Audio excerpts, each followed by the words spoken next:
Matthew Stuckey here from Verity Baptist Church Philippines. Just giving you a quick missionary update for the month of March 2022. So for March 2022, we had a total of 899 salvations. I wish I could report to you 900. I thought about just maybe adding one, and maybe one of the people I talked to that didn't quite get it, I could just say, well, maybe they got it afterwards or something. But we ended at 899. We're pleased with those results. It's not the highest month we've ever had. The last couple months have actually been the highest we've had. But in March, we didn't have any special soul winning events outside of our normal all-day soul winning on Saturdays. There weren't any special holidays for the month of March, but we're still very pleased with that, 899 salvations between our ministries. And next month in April is probably going to be our biggest month, or at least I hope it is. Last year for the week of Easter, we set our record for souls saved in a week.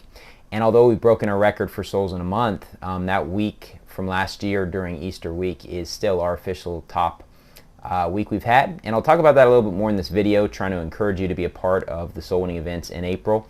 But for some of the big sermons that I preached, some of the ones I was excited about, I preached through Bible Contradictions Part 1, and I went through some of the famous, some of the tricky contradictions. So you can check that sermon out. Mythical creatures in the Bible, I talked about dragons, and the cockatrice and unicorns and various creatures that come up in the Bible, and showed you what I believe they are and whether they are still in existence or not, which kind of depends on which animal we looked at. I talked about how to motivate your family was one of the sermons to serve God, which is something that's commonly asked by people who are excited for God. How do I get the rest of my family to want to serve God?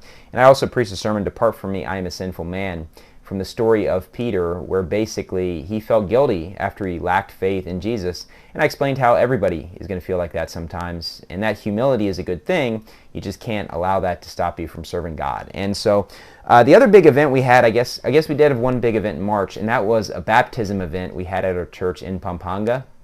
So our church in Pampanga, we do not have a baptistry. We do not have a big enough space in order to hold one.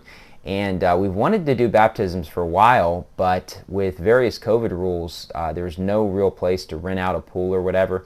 But eventually we just kind of decided, we looked around, and some of the local places just opened up to allow events at pools. And so we rented a resort and basically made it an all-day event. We did baptisms, preached the sermons there, and then we just had fellowship there afterwards. So we had 7 baptisms in Pampanga, which was great success, and I'm sure we'll do it again in the future once we have more people to get baptized.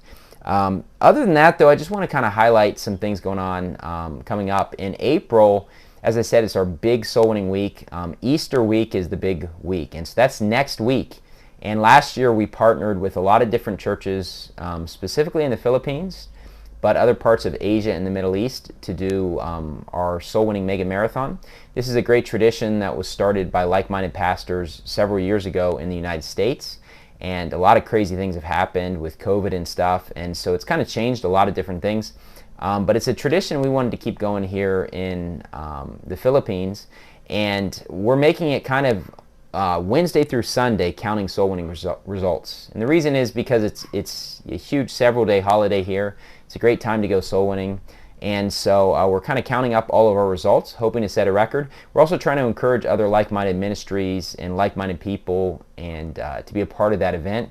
Now, of course, if you're part of a church and they have an event that they're doing, because obviously Easter is one of the biggest services, if not the biggest service of the year, you know, get on board with whatever your church is doing, whatever outreach they're doing, whatever they're planning. Just get on board with what your local church is doing. But we kind of started this because, you know, there are a lot of other churches in our area that, you know, we could try to help motivate or partner with, trying to help people find like-minded soul winners. So we're going to do it again this year, and I'm excited about it. Many churches and ministries and people have said that they're going to be a part of it. And let me know if you want to be a part of that. Specifically, we're looking at Asia and the Middle East. Because I understand in other places, such as, you know, in Europe, they've got a great church there now that's probably planning a lot of events. Obviously in the U.S. and in North America, they've got a lot of events. Of course, any churches that want to be a part of it, that would be great. You know, we don't mind counting the results, but just definitely get on board with what your local church or ministry is doing. But if you want to be a part of that, let me know. We're hoping to have great results here in Asia And in some countries it's gotten strict again. Here in the Philippines, not as bad as it was. So we're excited about that and looking forward to big results. Other than that, on a personal level, just a few things to pray for. My wife and I, we just celebrated 7 years of marriage. We had our 7-year anniversary, so we're excited about that. And we are preparing for our 3rd child to be born. And so probably in May, my wife has always delivered a little bit early from what the expected due date is. The expected date they gave us was June 4th, but we are anticipating the baby being born probably in May. And so we're excited about that. It's coming up very quickly, and God has definitely blessed us in a great way. So just be in prayer for us about that, and continue to pray for our ministry. And thank you, and God bless.